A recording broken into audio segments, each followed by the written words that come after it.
ಹೇಳಕ್ಕೆ ಇದೆಲ್ಲವೂ ಆಯಿತು ಸರ್. ಅಭಿಮಾನಿಗಳು ತೋರಿಸಿದಂತಹ ಪ್ರೀತಿ, ಅಪ್ಪು ಸರ್ನ ಮೆರೆಸಿದಂತಹ ರೀತಿ ನಿಜಕ್ಕೂ ಇವತ್ತಿಗೂ ಮರೆಯೋಕ್ಕಾಗಲ್ಲ. ಯಾಕಂದರೆ ಅವರು ಮಾಡಿದಂತಹ ಕೆಲಸಗಳಿರ್ಬೋದು, ಸಿನಿಮಾ ಮನರಂಜನೆ ಮಾಡಿದ್ದಕ್ಕಿಂತ ಹೊರತಾಗಿ ಅವ್ರು ಮಾಡಿದಂತಹ ಕಾರ್ಯಗಳಿದೆಯಲ್ಲ, ಅವ್ರು ಇಲ್ಲ ಅಂದಾಗಲೇ ಅವೆಲ್ಲವೂ ಬೆಳಕಿಗೆ ಬರ್ತಾ ಹೋಯಿತು. ನಿಜಕ್ಕೂ ಒಂದು ಟೈಮಲ್ಲಿ ಅನ್ನಿಸ್ತಲ್ವ ಅವಾಗ ದೇವರಾಗ್ಬಿಟ್ರು ಸರ್. ಖಂಡಿತ ಸರ್, ಖಂಡಿತ. ಅಂದರೆ ಒಬ್ಬ ಮನುಷ್ಯ ಜೀವನನ ಯಾವ ಥರ ಜೀವಿಸಬೇಕು ಅನ್ನೋದು ತೋರಿಸ್ಕೊಟ್ಟು ಹೋದ್ರೇನು ಎಷ್ಟು ಇವತ್ತಿಗೂ ಅವ್ರನ್ನ ನೋಡೋಕ್ಕೆ ಎಷ್ಟು ಜನ ಹೋಗ್ತಾರೆ. ಈಗ ಅಲ್ಲಿ ಕಂಠೀರವ ಸ್ಟುಡಿಯೋ ಆಚೆಗಡೆ ಇರೋ ವ್ಯಾಪಾರಿಗಳು ಕೆಲವರು ಅವ್ರು ಹೇಳೋದು, ಸರ್ ನಾನು ಹೂ ಮಾರಿ ನನ್ನ ಸಾಲ ತೀರಿಸ್ಕೊಂಡಿದ್ದೀನಿ.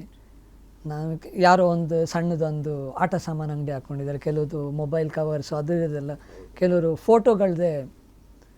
ಅವ್ರು ಹೇಳಿದ್ದಾರೆ, ಸರ್ ಪುನೀತ್ ಸರ್ ಅವ್ರ ಫೋಟೋ ಮಾರಿ ನಾವು ಜೀವನ ನಡೆಸ್ತಾ ಇದ್ದೀವಿ, ಇವತ್ತು ಭಾಳ ಕಂಫರ್ಟೇಬಲ್ ಆಗಿ ಜೀವನ ನಡೆಸ್ತಾ ಇದ್ದೀವಿ ಅಂತ.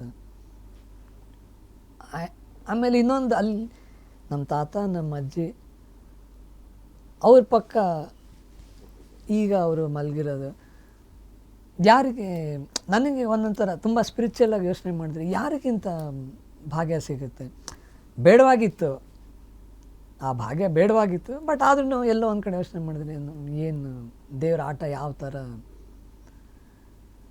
ಅದೊಂದು. ಈಗ ನಮ್ಮ ತಾತ ಹೋದಾಗಿಂದನೂ ಅಷ್ಟೇ ಸರ್, ನಾವು ಏನಾದರೂ ಟೆನ್ಷನ್ ಬೇಜಾರಾದ ಅಲ್ಲಿ ಹೋದಾಗ ಏನೋ ಒಂದು ತೃಪ್ತಿ ಸಿಗುತ್ತೆ.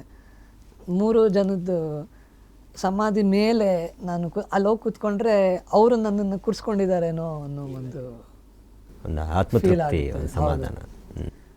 ಹುಟ್ಟುಹಬ್ಬ ಬರಲಿ, ಯಾವುದೇ ಹಬ್ಬ ಬರಲಿ, ಫಸ್ಟು ಅಲ್ಲಿ ಹೋಗಿ ನಮ್ಮ ದೇವ್ರುಗಳಿಗೆ ನಮಸ್ಕಾರ ಮಾಡಿನೇ ಮುಂದೊಂದು ಕೆಲಸ.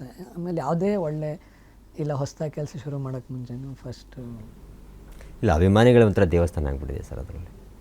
ಸರ್ ಅವು ಯಾವ ಥರ ಸಂಭ್ರಮಿಸ್ತಾ ಇದ್ದಾರೆ ನಿಜವಾಗ್ಲೂ ಅವರ ಬೇಕಾದ್ರೆ ಇಡೀ ಕರ್ನಾಟಕದ ಮೂಲೆಯಿಂದ ಕೂಡ ಬಂದು ಒಂಥರ ಒಂದು ಏನೋ ಒಂದು ಅಭಿಮಾನವನ್ನು ವ್ಯಕ್ತಪಡಿಸುವಂಥ ರೀತಿ ಇರಬಹುದು. ಆ ದೇವಸ್ಥಾನದಲ್ಲಿ ಬಂದು ದೇವರಿಗೆ ಭೇಟಿ ಮಾಡುವಂತಹ ಒಂದು ಕ್ಷಣ ಇರ್ಬೋದು ಅವ್ರಿಗೆ.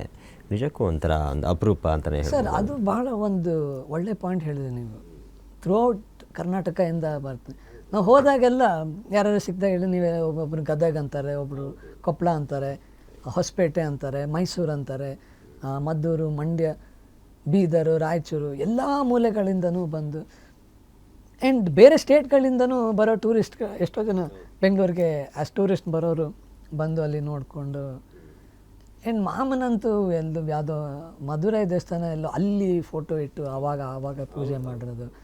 ಆಮೇಲೆ ಎಷ್ಟೋ ಜನ ಈಗಲೂ ಶಬರಿಮಲೆ ಯಾತ್ರೆ ಮಾಡಬೇಕಂದ್ರೆ ಇರುಮುಡಿ ಹೊತ್ಕೊಂಡು ಬೆಟ್ಟದ ಮೇಲೆ ನಿಮ್ಮನ್ನು ನಾವು ಕರ್ಕೊಂಡು ಹೋಗ್ತೀವಿ ಅಂತ ಜೊತೆಯಲ್ಲಿ ಫೋಟೋ ಇಟ್ಕೊಂಡು ಹೋಗೋದು.